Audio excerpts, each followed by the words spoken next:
Switzerland tourism has started to promote the country as a wedding destination, but getting married isn't cheap. Let's take a look at the costs for some of the basics.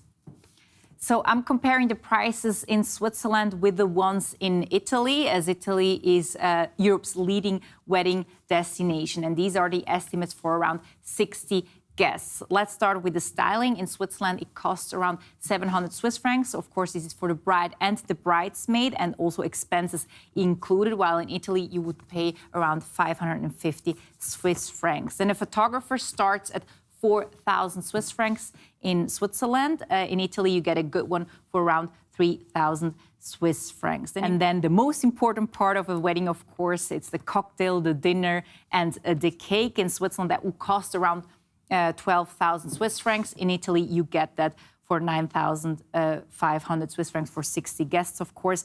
Then the party, it starts around 3,600. This is for about 4 gin tonics per guest, so they might drink more and the price might be higher. In Italy, it's around 2,000 Swiss francs. And of course, a lot is missing, like flowers, wedding dress, accommodation, etc. In Italy, the turnover for the wedding business sector exceeded 400 million euros in 2015. So it's quite a big business there. But what about the potential for Switzerland? Here to speak with me is Barbra Albrecht of Switzerland Tourism. Hi, Barbara. Hi, Tanya. Good to have you. Thank you. So Switzerland Tourism is promoting Switzerland as a destination for weddings. What's the potential that you see in that business?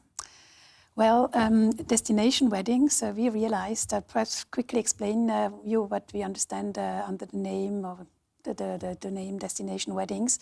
It is when a couple decides to get married in some place other than they live, and really unify the most important people around them, and just pick a destination of their choice other than the place they live. So there are different studies available.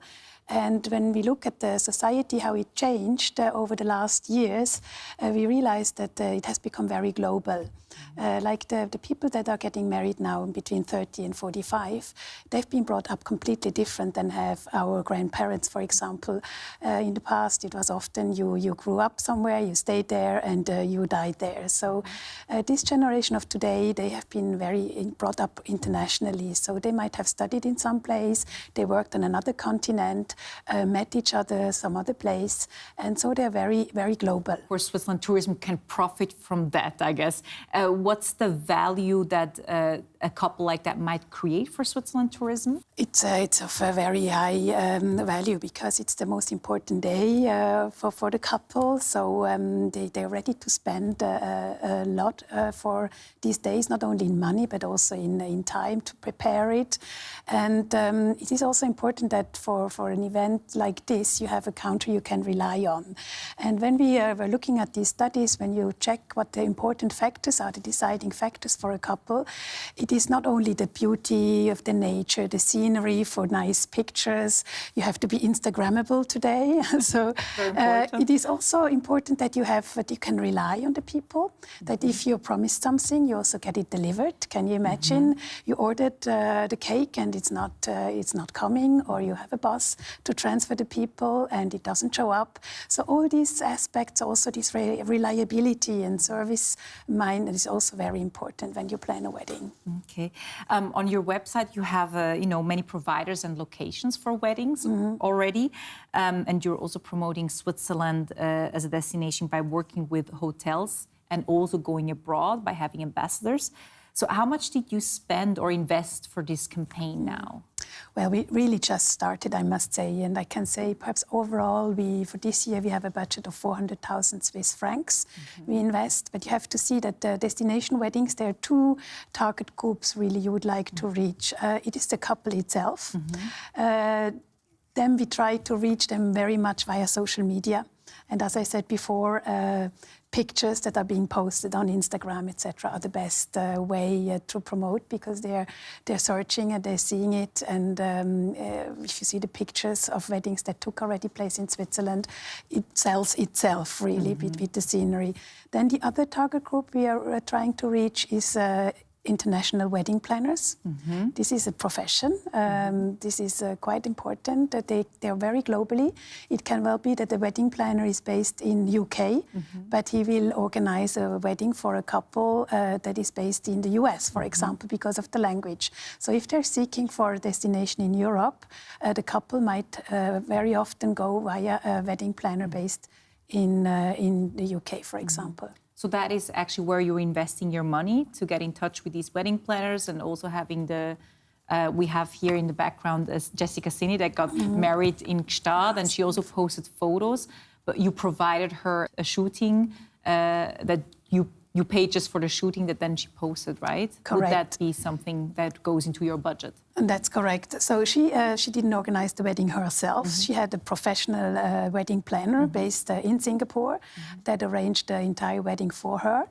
They worked, of course, then with local providers, also that they had the experience and the contacts in our country. That's also why we got involved to give advice and to help them with the post-wedding shoot Jessica was I wanted to have. I'm wondering, are the providers here in Switzerland prepared for all these weddings that might come? I mean, in Italy, you're so used to it. Well, it's not that we never ever had any destination wedding happening in Switzerland. As we started, we also realized it's already several years that there have been many Indian weddings already taking place in our country, but also from the UK we have, or from North America. It's not completely new. What we think is there is much more potential. Switzerland has much more potential to increase the share of destination weddings that take place in Europe. If you can do more, does Switzerland tourism, speak to bakeries, to flower shops, to get them into the mood, or how does that work? No, we do not really get involved in these details of organization. We really are there as a central, neutral inquiry contact for wedding planners or for couples that would like to organize their wedding here. And then we see what they need, and then we put them in contact with the professionals that can deliver this service. So often also we realize with destination weddings, especially for example, Indian weddings also, they would like to take their agency with them. So they are really organizing everything for them, and we give them the right contacts also for local wedding planners that can provide parts of the services requested. So you mentioned the Indian weddings. I mean, an average Swiss wedding has about 60 guests, but if I think of an Indian wedding, it might have 400. And then the Singaporean wedding that we saw before had 80 guests. Do the service providers, are they up to the special requests that they might have? Because I think an Indian couple is not going to have a Swiss wedding. They want an Indian wedding. Definitely. They have very specific requirements, not only related to the ceremony, but also to the food requirements. And there it's the flexibility of the Swiss providers, of the hotels.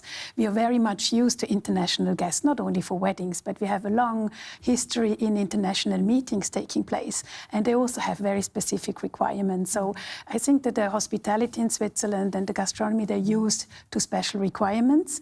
And so it's not really something new. Of course, weddings is a bit more particular because of ceremonies that are very special. But we do have specialists that can provide these services. Okay. Can you tell us maybe some insights about an Indian wedding that you had before? Yes, I know of one that was really, really nice. About a couple of years ago, it took place in the French-speaking part of Switzerland. And the interesting thing is that the groom, he was brought up in Canada, and the bride, she lived in South Africa, and they really wanted to have a neutral, romantic destination for their wedding, and decided to do that in Switzerland instead of India. Also a little bit because in India they would have, although they never lived there, they would have had to invite 1,400 people, and in Switzerland they could reduce to the 400 most important, and it lasted over 5 days, and it was just a dream Do you know how much they spend on such a wedding? I don't know, but I know that there have been many bottles of champagne consumed. So it was must have been more than the average wedding you just compared. Yeah, Switzerland and Italy. It was really a nice budget. Okay. So probably in India they would have spent the same budget if there they would have to do a wedding for 1,400 people, while in Switzerland 400 they could spend the same amount of money. Correct. Yes, correct. So just maybe back to the cost. So it isn't cheap. I was wondering, who are you targeting? I guess you are targeting the wealthier clientele to get married here. I would say in general, Switzerland is not a cheap destination. It has always been a premium destination. And I think if you consider to organize a destination wedding, you also look a little bit similar than if you plan your meetings or your holidays. It depends a little bit on your budget, how you choose not only the destination, but you can also go 5-star, you can go 3-star, you can do it more creative, not spending so much. Theoretically, you could also get married in an alpine hut, very simple. But do you think that they would then choose Switzerland? Because the guests still have to stay somewhere, so accommodation might be a bit more expensive. You might have other things to consider as well. Definitely, but as I said, I think Switzerland, it's a dream destination. It's also a little bit about prestige. And getting married, sometimes it's also a little bit of a family PR affair. So if you take this into consideration, it can also be interesting to choose a destination that is... What do you mean a family PR? You know, some families, when they have a wedding to celebrate, they also use it for business relation or public relation.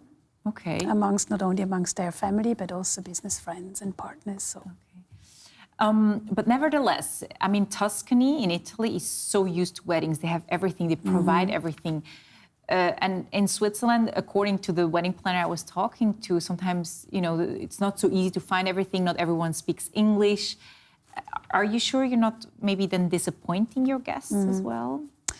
I think when you choose Italy, they have a good reputation because they have castles and all this. And I think when you get married, you think the first thing is a castle, perhaps you think about.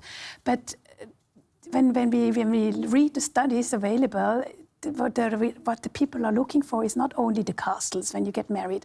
People today, they love the outdoors, they do a lot of sports, they like the good environment, etc. And I think for that, Switzerland really has a lot to offer. When I also talk to couples now that have already arranged their wedding in Switzerland, I ask them, why did you choose Switzerland and not somewhere else? They just say, when I saw this little chapel, with the mountain back for my pictures, I knew it was here. I wanted to get married. And for India, for example, all the Bollywood movies, it's a lot of romance and it's in the heart. It's a dream destination for many countries, especially in Asia. Switzerland is just a dream. And dream weddings goes very well together. So I was just wondering, who are you targeting with this campaign? Who, you mentioned Asia. Correct. The markets we're looking at is the UK, North America, but also a little bit GCC because it's very global, a lot of global people living there, but also Asia, of course, India, Southeast Asia, and also a little bit China. When do the guests come? I mean, I think you also see potential in that, no? I think that's a very important point you're bringing up. What we also see is that destination weddings, they do take place not during the holiday, the school holidays, for example, and July, August, where everybody has already their holiday plans. So it is very interesting for our destinations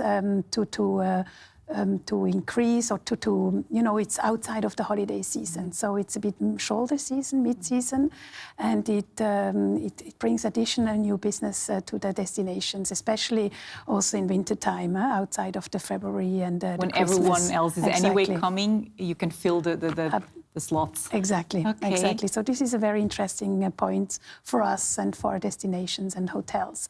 And another point also is if you have chosen a destination for your wedding, you might perhaps come back later with your children and to show them where you got married, and you have a special attachment, of course, to a country you got married. So that brings business back. Yeah. Barbra Albrecht, thank you so much for being here and for all those insights. Thank you very much.